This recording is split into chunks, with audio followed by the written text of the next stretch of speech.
Today's episode is brought to you in part by our new sponsor, Inato. Inato's entirely free platform is empowering community-based clinical trial sites around the globe with access to and unheard levels of visibility to the top clinical trials. You can see open or upcoming trials as far as 12 months in advance with tools and features that help you focus on trials that are best fit for you and your patients. Look, I get calls every week from research sites of all sizes, a lot, like my own, sort of small to medium sized, looking for new trial opportunities. It can be very challenging and time consuming and frankly frustrating to be out there looking for new trials all the time. So make sure you get on Inato's platform. They're helping community-based sites all across the globe. Inato's advocates help you showcase for sponsors your diverse patient populations, community engagement efforts, diverse staff, and really all the things that help make your site unique. So make sure to sign up today at inato.com. It's a very short 2-minute process. They make it super easy. Once again, that's Inato, INATO.com. Welcome to the Note to File podcast, a collection of interviews, best practices, and candid conversation for clinical research sites. I'm your host, Brad Hightower. Today's guest is Whitney Stewart. Whitney is the Director of Clinical Project Management at Curebase. She served the clinical research space for over 10 years. She holds bachelor's degrees in molecular and cellular biology and Italian studies. In this episode, we discuss evidence standards for digital therapeutics, especially in regards to the recent Digital Therapeutics Alliance publication, setting the stage for a Fit-For-Purpose Digital Therapeutics Evidentiary Standard. That's a mouthful. Without further ado, Whitney Stewart. All right, our guest this week is Whitney Stewart. Whitney, how's it going? Hi, I'm doing great. Yeah, I'm excited to be here to talk to you. Yeah, I know it's been a lot of back and forth, and I think I've probably canceled on you at least 3 or 4 times. So I appreciate you being a good sport, sticking in there and finally getting this thing on the books. Yeah, not a problem at all. Where are you located? I am in San Francisco. Right on. Yeah. Very cool. How's the weather out there right now? We're freezing here in Oklahoma right now. It's much warmer. I mean, in the 60s or so. It's been pretty nice, actually. We had all those storms that came through in the beginning of January. That. Yeah, so it's nice to have some good weather. Nice. Well, right on. I'm going to jump in, like I do with all the guests. I think it's always really kind of cool to hear about everybody's backgrounds. Oftentimes they're, sort of weaving stories about how people got into the clinical trial industry or space, and a lot of people come in by accident. So if you would, tell us a bit about your, backstory and how you kind of got into the clinical trial space, if you would.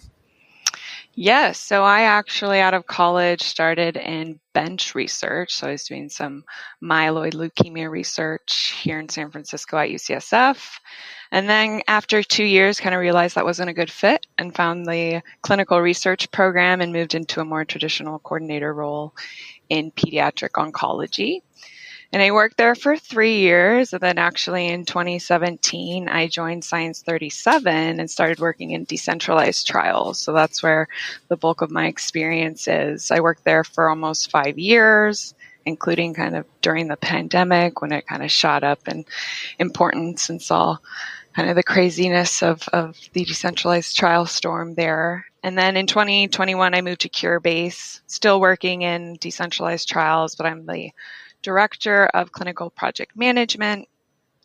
And in this role, I've become familiar with digital therapeutics, and I've worked on a number of digital therapeutic projects, and I've attended some conferences and also started working with DTA on their clinical evidence task group. So that concluded recently with this published white paper that we're here to discuss on kind of clinical evidence standards for DTx. Nice. No, that's perfectly concise intro. Great job. I have to applaud you there. I do, before we get to the paper, I always have sort of a soft spot for people who were coordinators or, started out as coordinators, but it sounds like you've got a fairly unique perspective, having maybe worked more traditionally at a site. And then, Science 37 is sort of a DCT, or I guess maybe in some instances, even hybrid type trials. And then now Digital Therapeutics, which are really fully decentralized at this point. Is that fair to say? So it kind of depends. I think the trials they do, some can be site-based, some require hardware and things like that. So it does depend, but a lot of them are a good fit for decentralized trials, which is exciting. Fair. And I mean, even just, before we get too into the weeds, I mean, what is a digital therapeutic? Somebody coming from a more traditional site, I see it come up more and more, especially in sort of the decentralized trial discussions. But even now, it's not 100% clear. So, I mean, if you had to sort of, define a digital therapeutic, how would you do that? So a digital therapeutic is a software-based product that delivers evidence-based interventions to either prevent, treat, or manage a disease or disorder. So you can think of software as the generator of the therapy versus a device or versus an actual drug that you're taking, a pharmaceutical. And it's just a really exciting space because you can put it on your phone, right? So it's something like that where it's a therapy that's on your phone that's easily accessible. But the important thing is that it is evidence-based. So it's not like a general wellness app or something like that we're so familiar with, that there are a lot of those out there. It's actually gone through clinical trials and it's proven that it's effective and it's safe for the treatment of a particular disease or disorder. So that's the kind of the exciting part, that it's an actual truly tested therapy that can be delivered digitally. Oh, that's cool. And that's an important distinction because I think, in my mind, initially, I'm like, more like you described, like a wellness app. Well, okay, that seems like a weird differentiation to make. But so are digital therapeutics, regulated in the same way, by the FDA that a more traditional clinical trial would, or are those handled a little bit differently? Yeah, so there's kind of different pathways, and I think of it as like pathways to commercialization. Whereas some are going for that regulatory approval where they're going to become a prescription digital therapeutic. And kind of a lot of the companies that go through more robust clinical testing, that's the pathway they're going for. So it's actually, the goal is to have their digital therapeutic listed as options for patients in addition to, your standard drugs or other therapies. Gotcha. So that makes perfect sense then. So you've got a little bit of breadth there in terms of what the different pathways, it sounds like. So, I mean, tell us a bit about the paper. Just kind of, jump right in. I think it's super interesting to me, but admittedly something that, I don't know a great deal about. So what did you guys put together in terms of this article or paper?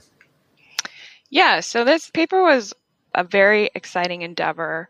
And admittedly, I came in kind of in the middle of it when the path was already defined. I took over from a colleague of mine, Adam Sampson, when he left our company and kind of carried it across the finish line. But it was a big collaboration with a number of people that are part of the Digital Therapeutics Alliance. And it outlines foundational principles that are really specific to digital therapeutics and sets kind of baseline expectations for healthcare decision makers that concerns the types and quality and timing of clinical trials necessary to kind of evaluate these products. So the big challenge is that digital therapeutics are considered medical devices, right? So they follow kind of the medical device pathways, but they're not traditional medical devices. They're kind of their own unique category in that. And so the pathways and all the rules around medical devices don't necessarily fit one-to-one with digital therapeutics. And the FDA hasn't come out with requirements for clinical evidence, but because they are evidence-based, they're doing some of those more pharmaceutical type trials versus, 510K clearance or some of the easier pathways that medical devices can go through. And so it's really just trying to define the pathway of a digital therapeutic to set the framework so that these therapies can be evaluated by regulatory authorities, by payers, and by clinicians in an appropriate manner. So it sounds like maybe there's some gaps in terms of regulatory guidance versus, what do we do here and how do we perform these trials in a way that's going to satisfy regulatory requirements that are maybe not yet that clear. Is that a fair assessment? That is a fair assessment, and that's exactly right. It's kind of a question mark, like when you go to submit for approval, do I have enough evidence? Like, are the people that are going to evaluate this going to agree that I have enough evidence? There's no real rules around that. Gotcha. So, I mean, what's necessarily unique about these types of things in that they may differ from a more traditional like medical device trial? We've done IDEs and things like that. Obviously, this doesn't seem to necessarily maybe rise to the level of something that complex, but how exactly do they differ? Yeah, so an ID usually required for a really high risk device, right? And these are in general like lower risk level, right? So they would be either class 1 or class 2 and shouldn't require that kind of scrutiny and that procedure. What makes them different, and you can think of like some more traditional devices, maybe ones that don't require PMAs, like blood pressure cuffs, MRI machines, kind of you create the product, demonstrate it's safe and effective, and the product kind of stays the same, and it's the device it is, you get approval and it can be used. For these products, it's a little bit different, right? So a lot of the effect comes through engagement with the product, right? So it's the way patients are using the product and engaging with it that leads to meaningful clinical outcomes. And these products are kind of ever changing, right? So they're pretty complex. So there's like an agile development process that can be a little bit hard to kind of pin down when you need to submit additional evidence or what changes are allowed once it's been approved. Other things that we kind of cite in the paper as reasons why they're unique is also their mechanisms of action. So you can think of like a pharmaceutical and how the reason this drug works, you know exactly the pathways it's hitting.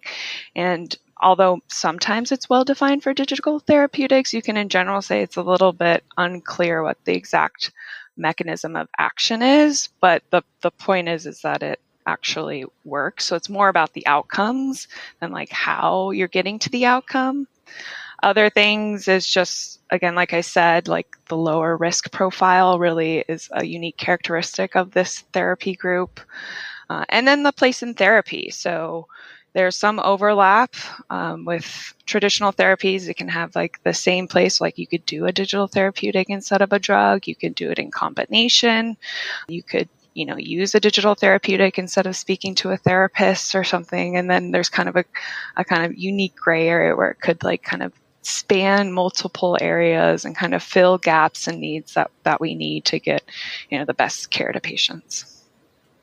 So, I mean, were there any, I guess, big surprises in, putting this paper together and sort of, what did you really discover in the process? Yeah, so actually I personally learned a lot through going through the process of creating this paper. I first got into digital therapeutics in 2021, so I'm relatively new. There's people that have been doing this forever, including some of the other collaborators.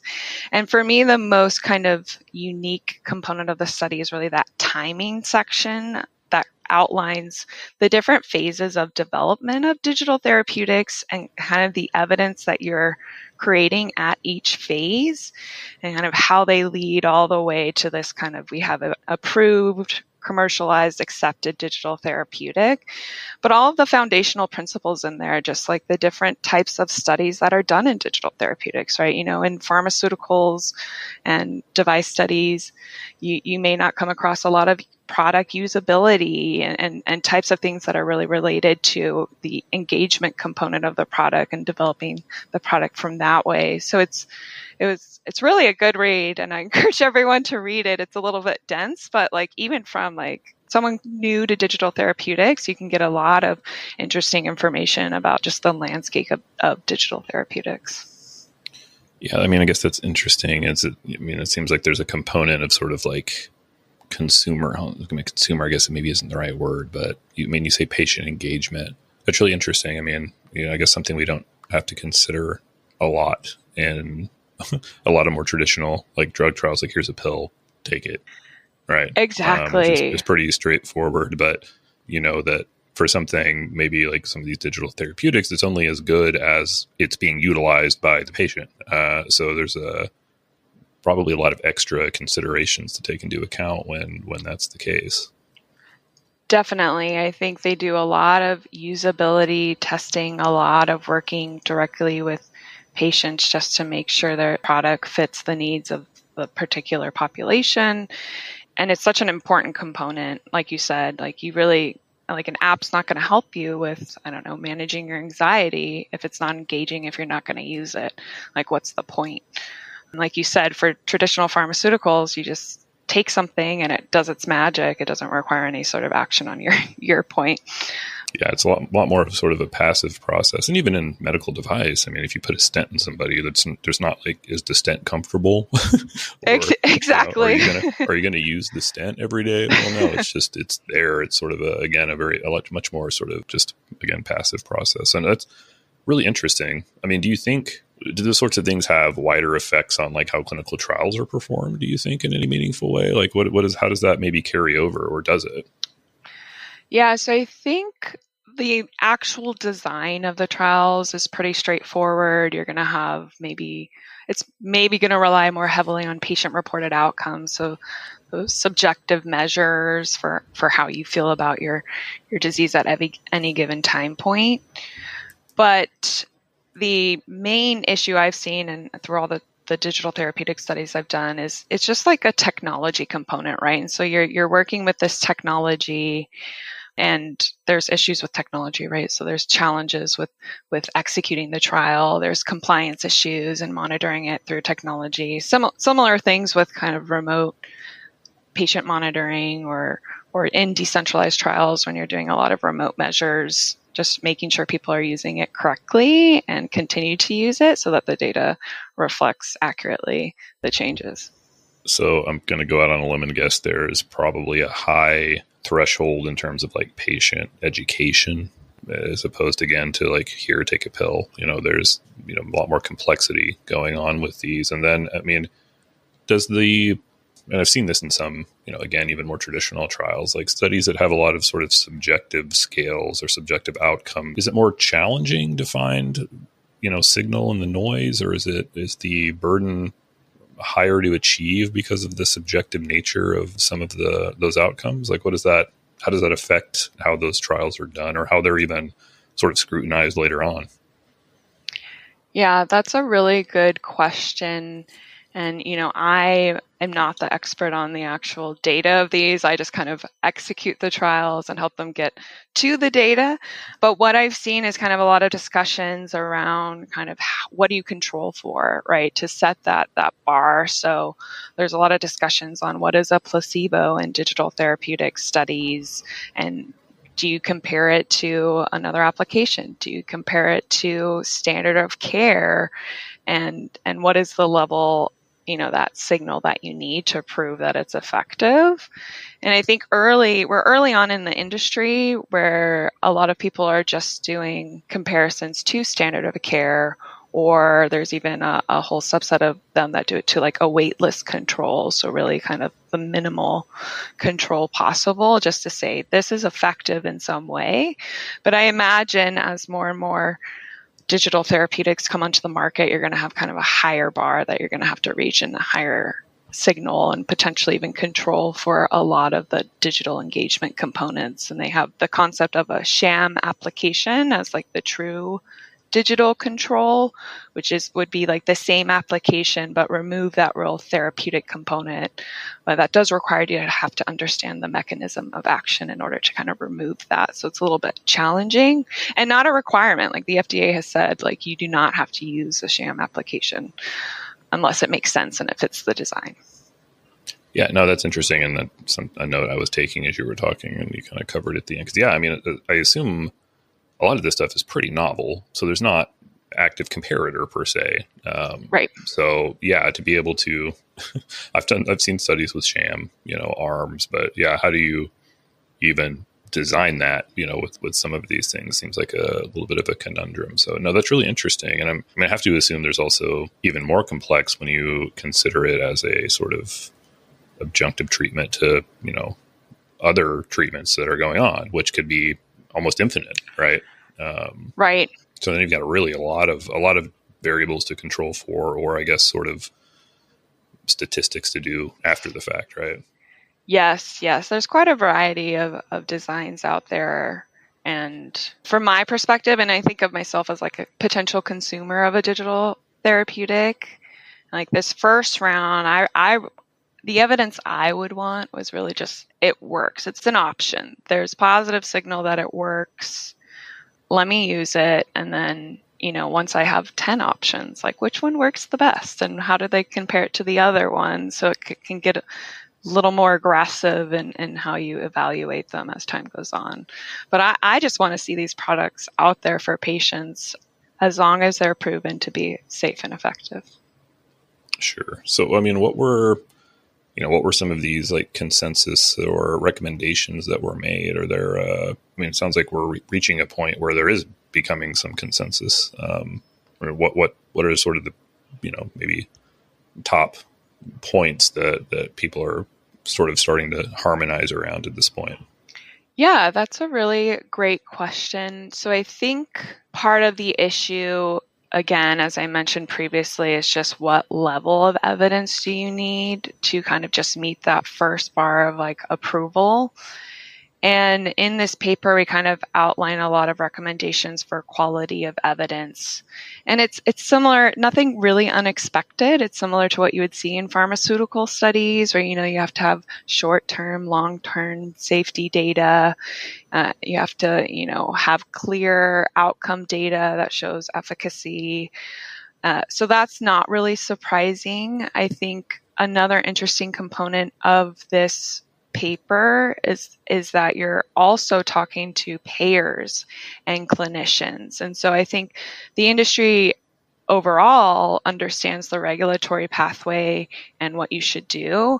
And then the next hurdles are really ensuring that you can have a way to get reimbursed for your product and that your clinicians really understand the product and its value and it can fit into their workflows. So I think that is one of the more interesting components. And if you're in the digital therapeutics industry, you kind of understand that, you see those challenges, but something that myself, coming in from not understanding digital therapeutics, found very interesting and a whole nother level that you don't think about when you're just doing traditional pharmaceuticals and medical devices, because it's kind of, if you get approved by the FDA, you can expect that insurance companies will start paying for your product and doctors will start prescribing them. Not necessarily true. And again, I'm not an expert, but it's a little more clear of a pathway.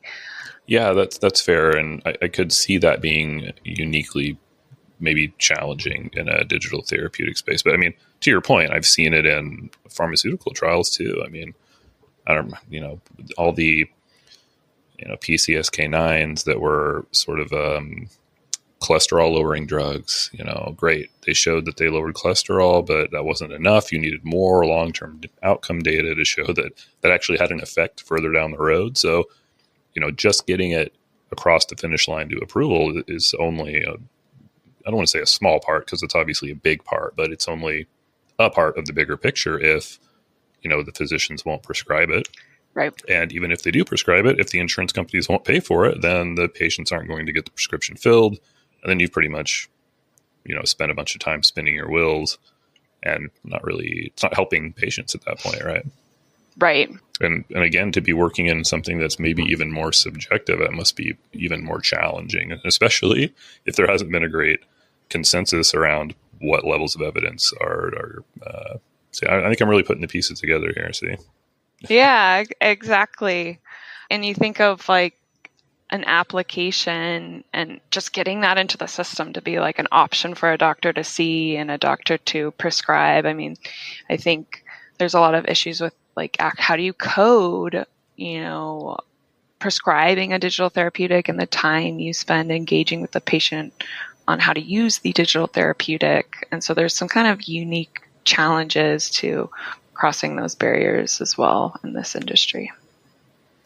Well, and I have to imagine, though, to start to create, or what you guys have done in trying to create some harmonization or rigor, or however you want to define that, ultimately that's going to be good for the patients, right?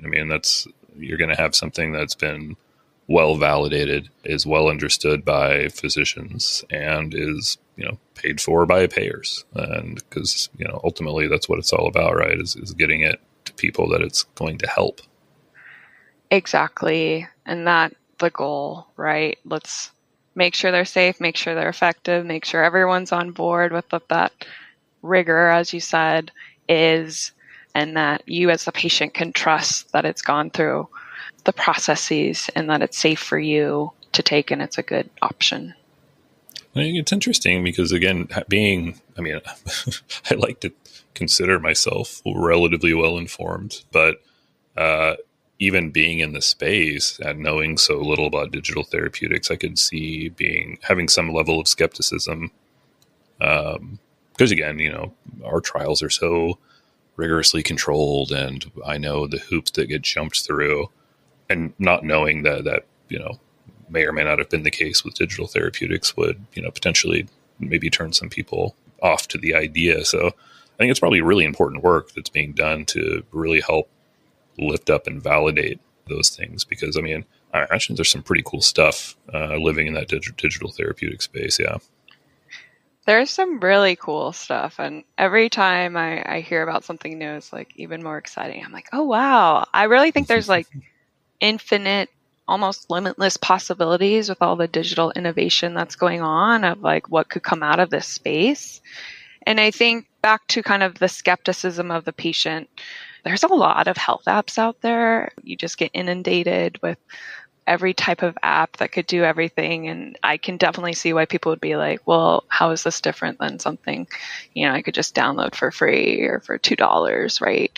So it really is to that clinician acceptance that's really important. But overall in the industry, just educating people, I find that, I talk to everybody I encounter, all my friends about, I'm like, oh yeah, I'm working in digital therapeutics. And they're like, what is that? And I'm like, let me tell you what that is. So, just getting the information out to the people that this exists. It's relatively new is, really important. Yeah. Yeah. I'm sure you're a hit at parties. Or like that girl over there. She won't shut up about digital therapeutics. What is going on here?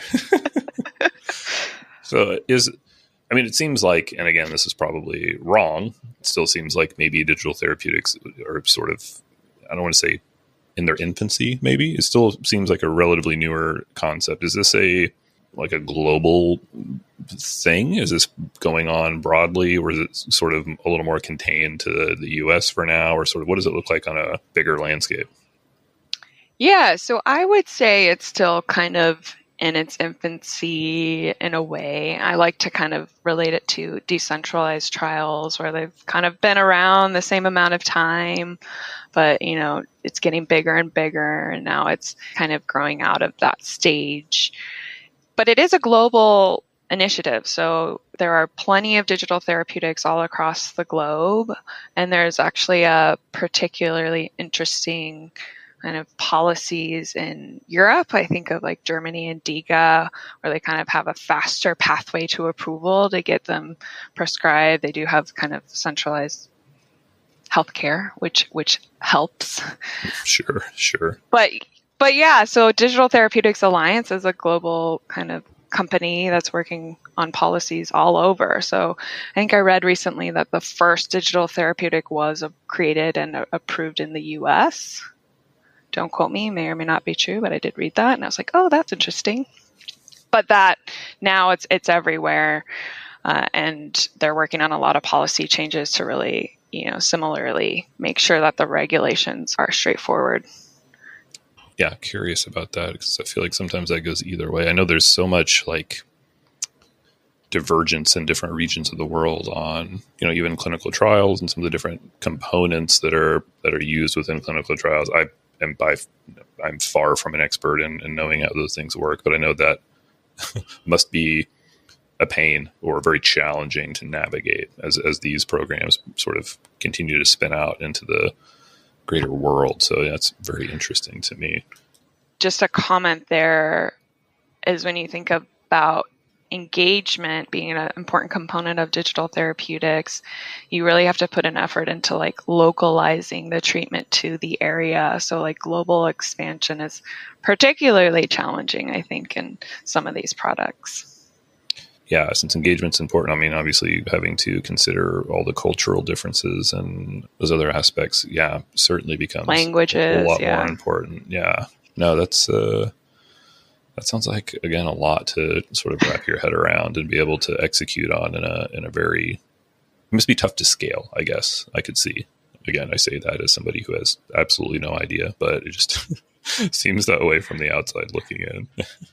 Yeah, same. I mean, I don't work at a digital therapeutic company, so I'm not an expert either, but I imagine it's just very challenging. And the different regulatory landscapes, I mean, you see that in traditional clinical trials, just kind of navigating that.